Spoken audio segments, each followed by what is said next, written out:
The advantage of the certificate program is for a student who may already have a master's degree and doesn't really need to invest 2 years in obtaining another one, but needs to brush up on specific skills or specific topics relevant to their career without investing in a whole second master's degree.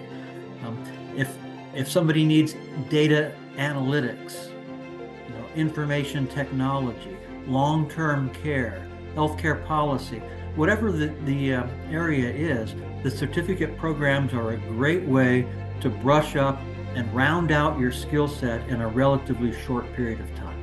The asynchronous format of the program really puts the control in the student's hands.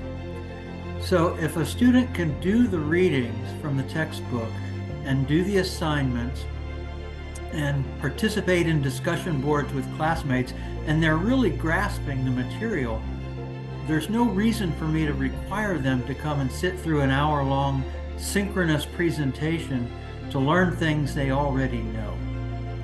That doesn't mean that they don't have the opportunity to participate in something like that if they choose.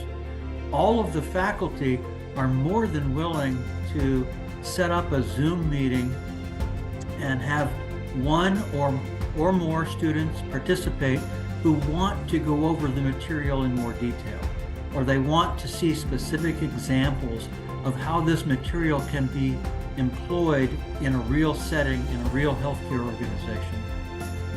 Our faculty all have significant work experience in the healthcare industry. And I think that's something we pride ourselves on, that as we move through the material, we can relate that material to real examples and real stories of how the material applies on the job. So for example, when I teach a finance course, it's not just theory. I'm actually explaining the theory, but then using real examples of how creating a budget or managing to a budget or looking at budget variance actually plays out in a healthcare setting. Our purpose is to ensure that you learn the material and that you succeed, because the real test doesn't come in our class. The real test comes a year or 2 years later on the job, when the chips are down and your supervisor or your director or your vice president is counting on you to be able to do that job and do it effectively and efficiently. And after going through the program, you will.